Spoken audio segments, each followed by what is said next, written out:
Some sad news to begin the day as the country has been moved to stage 4 blackouts. The load shedding will be in effect from 9 o'clock today until 5 a.m. on Friday morning. Thereafter, we'll move to stage 2 until next Monday. The city of Cape Town, on the other hand, will be on stage 1 until 10 a.m. and then stage 3 thereafter. eNCA reporter Lindokuhle Xulu is in Johannesburg and Nobesuthu Hejana is in the city of Cape Town. And they join us now to gauge the impact on the street. To the both of you, I just want to start with you, Nobesuthu. In terms of the city of Cape Town, at least being able to be on a lower stage. I mean, we're on stage 4 and the city of Cape Town is on stage 1. But I can imagine that it's still an inconvenience for people in business there. Certainly, Maseko. In fact, the MMC for Energy in the city of Cape Town did say that she was very disappointed, especially after NESA had approved the 10% tariff increase. And the city of Cape Town, we know that it's currently on stage 1, but at a later stage, it will be moved to stage 3. But they also said that will depend on capacity. But we're out and about looking for, or rather gauging the people who run businesses around Cape Town, and I'm now at Leather Rock, owned by Ubut Tabang Lube. Budi, you were telling me earlier on that you work on orders, so just tell us about the impact of Eskom moving the country to stage 4. Yes, good evening, good afternoon, viewers and everyone around. Apparently what's happening is because our machinery, as you can see inside the workshop, most of them, they use electricity. So once the power is out, that means all the production and the repairs that we do in this shop get stuck. So thereby our reputation as a company, because we work according to promises. If anyone who walks in here having a shoe that needs to be repaired or needs to be fixed, or a bag that needs to be fixed, or a boot or a shoe that needs to be made, we have an agreement with our clients when and what time to come and pick up. So with the power shortages that are around and affecting us as workers and as manufacturers, so it makes a very big delay, and that delay is on payments, because we are small businesses, we're depending on the money that's coming in from the clients, right, whom we also depend on, and the work that we do. It's a word of mouth work that we do with everyone that we issue our services to. So if there is a problem that comes in, if our client is not happy, which means that client is not going to tell another client to, or tell a friend or someone else to come into our shop. Yeah. And just give us an idea as to how much do you spend on electricity to run your business, maybe per month?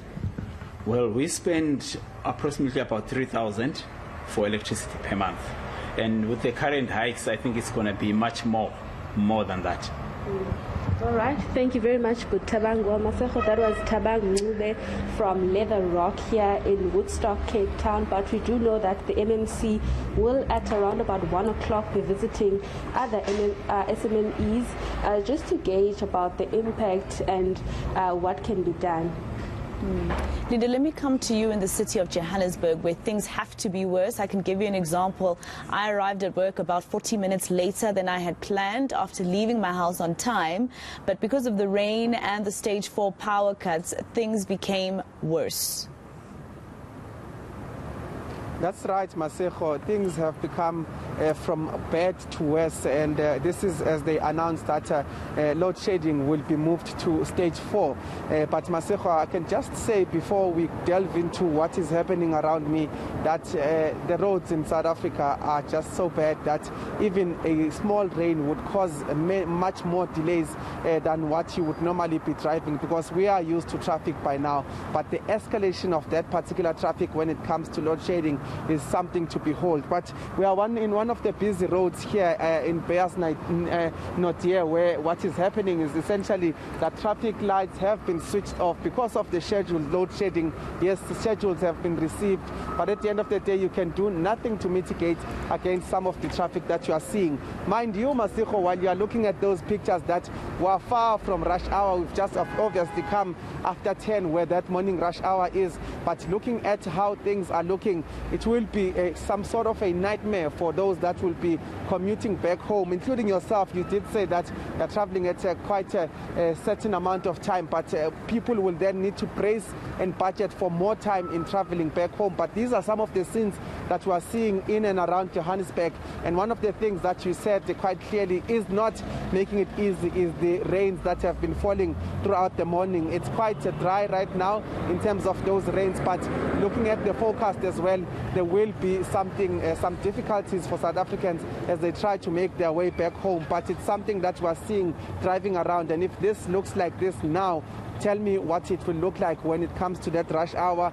in some parts of Johannesburg, especially when that load shedding schedule kicks in, especially on key roads that are obviously in and around some of our freeways that are obviously usually always congested. So this is the picture that we are getting right now, and we understand that this bracing of this storm that is to come because of load shedding, I can tell you that it will be happening until Friday, but that on its own is not the end of it, because we understand that after Friday there will be then an implementation of a reduced stage 2 from stage 4 that we are currently in. So it's certainly a brace for impact for many South Africans, especially those that will be making their way home in a couple of hours from now.